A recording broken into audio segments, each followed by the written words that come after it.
Hello everyone, আমি প্রীতম, এই চ্যানেলের হোস্ট। তোমাদেরকে জানাই ওয়েলকাম টু ট্রাভেল কাহিনীর ব্লগ। এই ভিডিওটা হতে চলেছে শর্ট নর্থ বেঙ্গল সিরিজের প্রথম এপিসোড। তোমাদেরকে সন্ধান দেব কিছু অদ্ভুত সুন্দর হোমস্টের আর শেয়ার করব কিছু সাইট সিইংয়ের এক্সপিরিয়েন্স। প্রথমেই তোমাদের জানিয়ে রাখি, এই ভিডিওটা আমার কাছে ভীষণ ভীষণ স্পেশাল, কারণ এই ভিডিওটা আমি শ্যুট করেছিলাম 2023 সালের মে মাসে।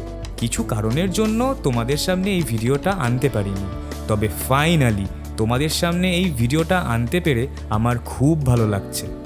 আশা করি তোমাদেরও এই ভিডিওটা খুব ভালো লাগবে, আর ভালো লাগলে এই চ্যানেলটাকে সাবস্ক্রাইব আর ভিডিওটাকে লাইক কিন্তু অবশ্যই করা চাই। তাহলে চলো আর কথা না বাড়িয়ে শুরু করি আজকের গল্প। Sorry, vlog. এই প্রথমবার কলকাতা থেকে শ্যামলী পরিবহনের বাসে করে রওনা দিলাম শিলিগুড়ির উদ্দেশ্যে। ঘড়িতে তখন সকাল 8টা। শিলিগুড়ির তেনজিং নর্গে বাস টার্মিনাসে পৌঁছে বেশি সময় না নষ্ট করে আগে থেকে বুক করে রাখা পঙ্কজ ভাইয়ের গাড়িতে করেই রওনা দিলাম আমাদের আজকের মূল গন্তব্য দাওয়াই পানির উদ্দেশ্যে। রাস্তা দেখে তোমরা নিশ্চয়ই বুঝতে পারছো আমরা সেবক রোডের ওপর দিয়েই দাওয়াই পানি পৌঁছাবো, কিন্তু দাওয়াই পানি পৌঁছাবার আগে আমরা কিছু সাইট সিইং স্পট কভার করব। এবার চলো আমাদের আজকের প্রথম sightseeing spot Triveni river বেডে একটু ঘুরে আসি। তো এখন আমরা আছি ত্রিবেণী রিভার বেডে, যেখানে ক্যাম্পিং করা যায়। ক্যাম্পিংয়ের পাশাপাশি এখানে করে নিতে পারো রিভার রাফটিংয়ের অ্যাডভেঞ্চারাস এক্সপিরিয়েন্স। আর ইতিমধ্যেই যারা রিভার রাফটিং করে ফেলেছো তারা প্লিজ কমেন্টে জানাও তোমাদের অভিজ্ঞতার কথা। এখানে পুরো ভিউটা কিছুটা এরকম। এখন প্রচন্ড রোদ, সবাই সবার নিজের মতন ফটো তুলতে ব্যস্ত। আর এটা হচ্ছে 360। আমরা এরকম এই ঠান্ডা দিয়ে এসেছি নিচে নাম।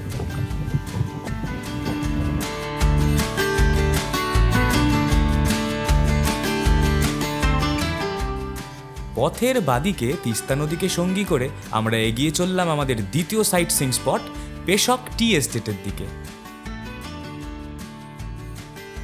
আচ্ছা, তোমরাই বলো, চোখের সামনে এরকম সব ল্যান্ডস্কেপস আসলে আলাদা করে কোনো টিপিক্যাল ট্যুরিস্ট স্পটের দরকার পড়ে কি? যাত্রাপথের দুধারে এই ক্রমশ বদলাতে থাকা ল্যান্ডস্কেপসগুলো আমার কাছে কিন্তু একটু বেশি প্রিয়। আর তোমরা আমার সাথে একমত কি না সেটাও কিন্তু কমেন্ট করে অবশ্যই জানিও। তোমাদের সাথে আমার মতের কতটা মিল হচ্ছে সেটা জেনে নেওয়াটাও কিন্তু ভীষণ জরুরি। তোমাদের সাথে কথা বলতে বলতে আমরা পৌঁছে গেলাম পেশক টি এস্টেটের একদম কাছে।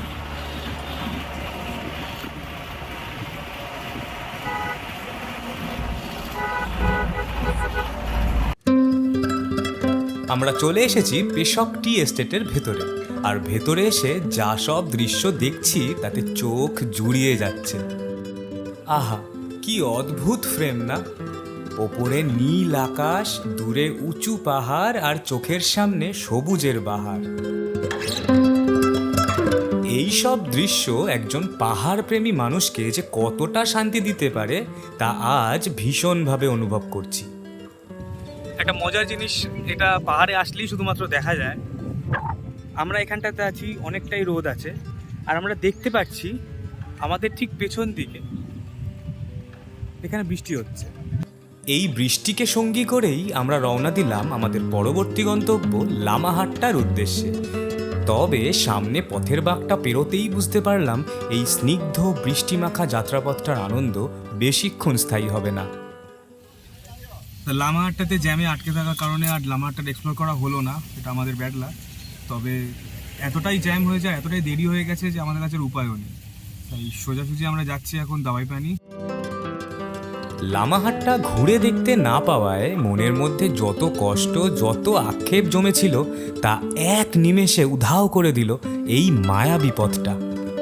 কি সুন্দর, কত শান্তি ছড়িয়ে চারিদিকে, তাই না?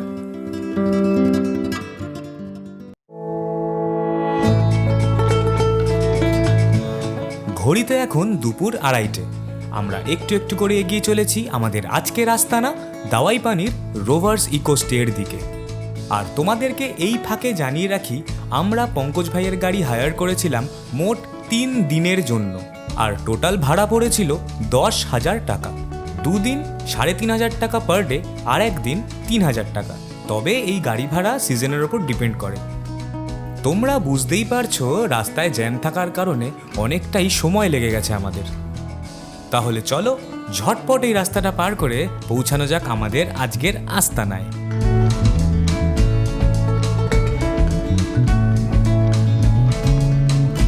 হ্যালো এভরিওয়ান, দাওয়াই পানিতে পৌঁছে গেছি, আমাদের গন্তব্যস্থল, যেখানে আমরা থাকবো 2 দিন, আজকে এবং কালকে। দাওয়াই পানির রোভার্স ইকোস্টেতে এসে পরিবেশের যে এরকম মনমুগ্ধকর দৃশ্য আমরা দেখতে পাবো তা স্বপ্নেও কল্পনা করতে পারিনি। যেটুকু ফ্রেমবন্দি করতে পেরেছি সেটুকু তোমাদের সামনে তুলে ধরছি।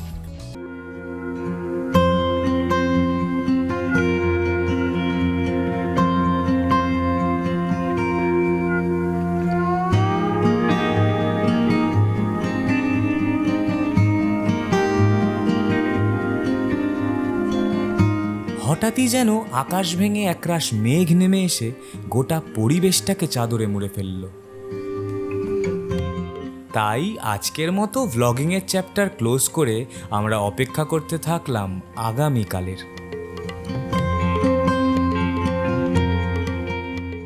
Hello everyone, good morning from Dawai Pani. আজকে ডে 2। কালকে আমরা এখানে আসার পর অনেকটা হেকটিক জার্নিও ছিল আমাদের, তো আসার পরে তারপর আর ব্লগটা আমি করতে পারিনি। আর এখানে একটু পাওয়ার কাটের সমস্যা হয়েছিল, তো আজকে উঠে আজকে পুরো দিনটাই তোমাদের সাথে শেয়ার করব।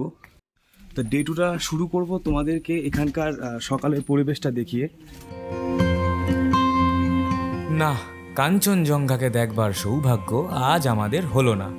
সারাক্ষণ এইরকমই পরিবেশের অবস্থা দেখে একটা কথাই আমার মনে ঘুরে ফিরে আসছে, আজ হয়তো কাঞ্চনজঙ্ঘার মন খারাপ, তাই নিজেকে লুকিয়ে রেখেছে সবার চোখের আড়ালে।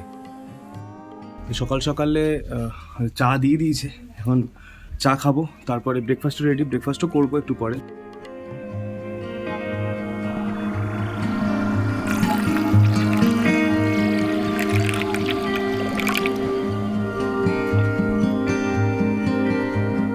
ব্রেকফাস্টের জায়গা হচ্ছে আমাদের এটা, মানে আমাদের এখানে রুম, আর এই রুমের এখানে যে রুম আছে সেটার বাইরে এখানে একটা ছোট জায়গা আছে, খুব বসে আড্ডাও মারা যায়, তো সেখানে ব্রেকফাস্টটা আমরা করবো এখন। ব্রেকফাস্ট চলে এসছে। ব্রেকফাস্টে রয়েছে পুরি, আর এখানে রয়েছে আলুর তরকারি, একটু অন্যরকম দেখতে, দেখা যাক খেয়ে কেমন লাগে।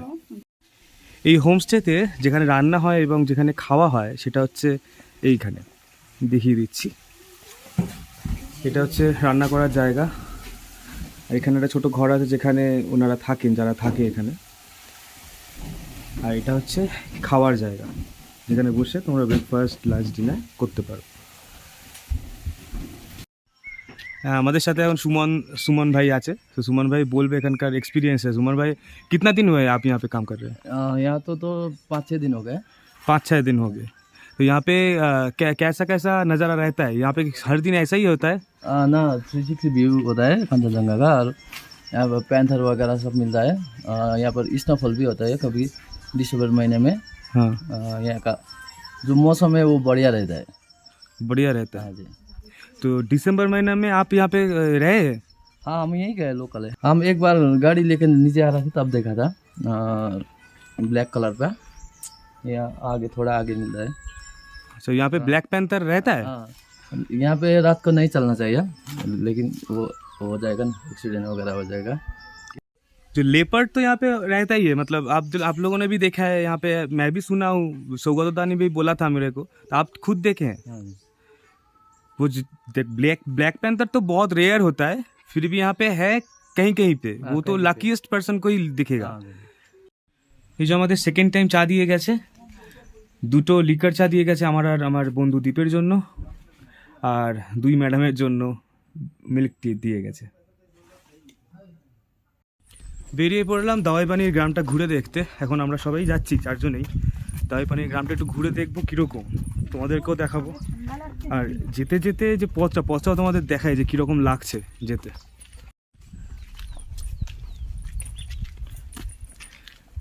সাবধানে যাস কিন্তু, পুরোপুরি কুয়াশায় ঢেকে গেছে। আচ্ছা, এটা বলে রাখি, আমাদের তো হোমস্টে এখানে, এই রাস্তা দিয়ে গেলে হোমস্টে, তার আগেই বাদিকে একটা সিঁড়ি আছে, এই সিঁড়ি দিয়ে উঠে গেলে আড্ডাহাট হোমস্টে, এটাও ভালো। এই রাস্তা দিয়ে আমরা এসছিলাম কালকে, এই রাস্তা দিয়ে এসে এই বাদিকে হচ্ছে আড্ডাহাট আর রোভার হোমস্টে আর কি, তো সেখানেই আমরা আছি। আর সোজা নিচে নেমে গেলে এই রাস্তা দিয়ে দাওয়াইপানি গ্রাম। আর এখানে ছোট ছোট পাহাড়ি কিছু ফুল হয়ে রয়েছে, দেখতে খুব সুন্দর লাগছে। এই যে বীরেন রাই হোমস্টে, আমরা সেটাকে ছাড়িয়ে একটু জঙ্গলের দিকে যাব।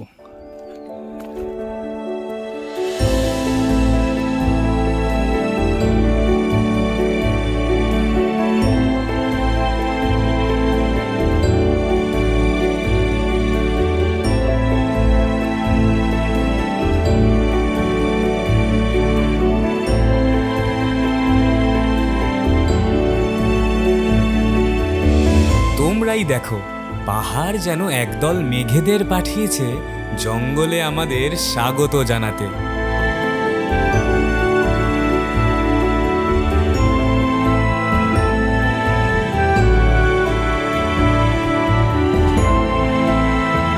তোমরা যারা দাওয়াইপানি আসবে তাদের কাছে আমার একটাই অনুরোধ, জঙ্গলের এই রাস্তাটা ধরে পায়ে হেঁটে একবার ঘুরে দেখো। আমি হলপ করে বলতে পারি, তোমরা পাহাড়কে চিনবে এক অন্য রূপে। জঙ্গলের এই পথটা যে আমাদের এমন করে মায়ায় জড়াবে তা সত্যিই ভাবিনি। এটুকু বলতে পারি, এখানে কাটানো মুহূর্তগুলো সারা জীবন আমার মনে থাকবে। তো আমরা বেশি দূরে আর গেলাম না, এখান থেকেই ব্যাক করছি। এখন নিচের দিকের রাস্তাটা ধরে গ্রামের দিকে যাওয়া যায়। পাহাড়ি রাস্তায় হাঁটার আনন্দটাই আলাদা, তাও আবার ঝিরিঝিরি বৃষ্টিতে। হালকা হালকা বৃষ্টি শুরু হয়েছে, যাচ্ছি এখন ওই দাওয়াইপানির গ্রামের দিকে। বেশি বৃষ্টি পড়লে আমরা রিটার্ন করবো, আমরা যাবো না অতটা, মানে প্রায় 1-1.5 কিলোমিটার হেঁটে নামতে হবে, তারপর আবার উঠতে হবে। টাইমও হয়ে গেছে লাঞ্চের, তো দেখা যাক কতদূর যাওয়া যায়। এখানে আরও কিছু হোমস্টে আছে, আমরা গ্রামের দিকে নামতে নামতে দেখতে পাচ্ছি। কোথায় কোথায় কী কী হোমস্টে আছে আমি সেগুলো সবই বলে দেবো। লেফট সাইড করুণা হোমস্টে, আমরা নামছি এখন।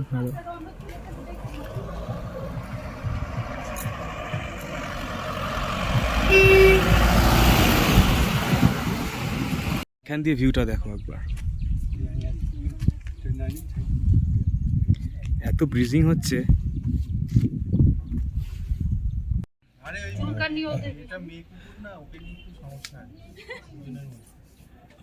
ঝগড়া চলছে এখন, ঝগড়া চলছে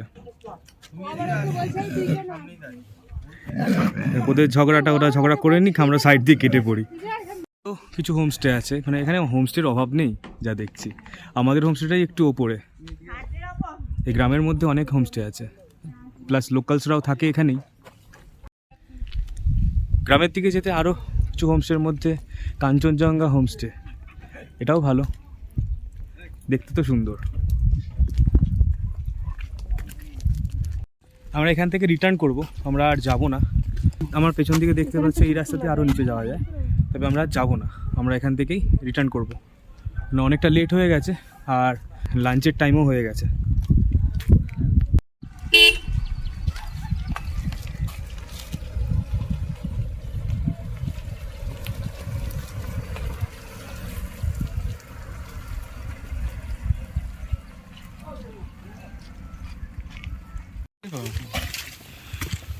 পঞ্চাশ মিটারের থেকেও কম ভিজিবিলিটি এখন আমাদের এই রাস্তাতে।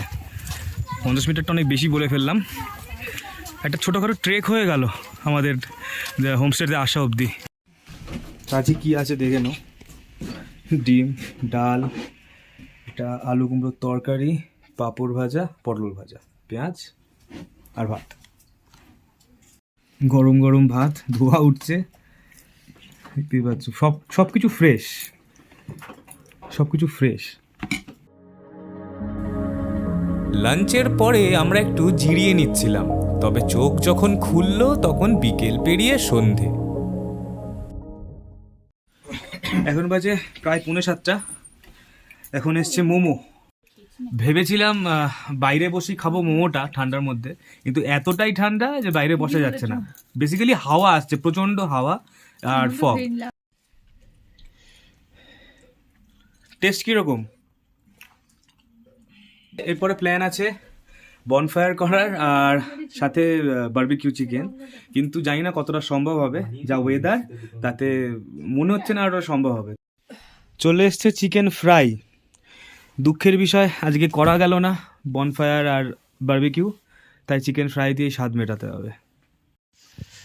বাইরে বিশাল ঠান্ডা, থাকা যাচ্ছে না বাইরে।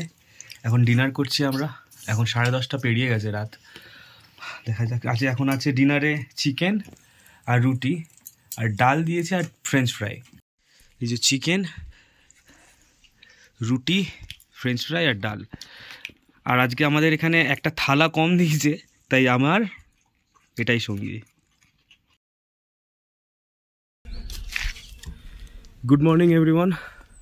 আজকে ডে 3 দাওয়াই পানি থেকে আজকে আমরা চেক আউট করবো। এর আগে ব্রেকফাস্ট করেই চেক আউট করবো। আর নতুন আরেকটা জায়গাতে আমরা যাব, সেখানেও 2 দিন থাকবো। আজকেও আমরা কাঞ্চনজঙ্ঘার ভিউ পাইনি। একটা দিক ক্লিয়ার ছিল, আর একটা দিক ক্লিয়ার ছিল না, ফগ ছিল, মানে মেঘ ছিল।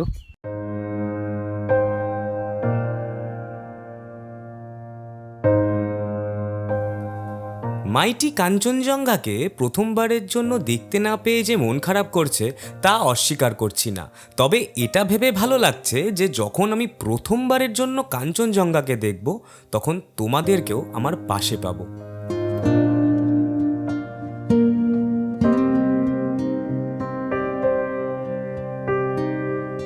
আর এই দাওয়াই পানির প্রাকৃতিক সৌন্দর্য নিয়ে আলাদা করে তোমাদের কিছু বলছি না, কারণ আমার বিশ্বাস যে তোমরা নিজেরাই সেটা অনুভব করতে পারছো।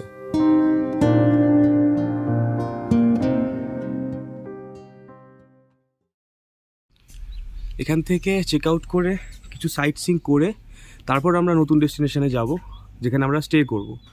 তো এই ব্লগটা এখানেই এন্ড করছি। দেখা হচ্ছে পরের ব্লগে। টাটা।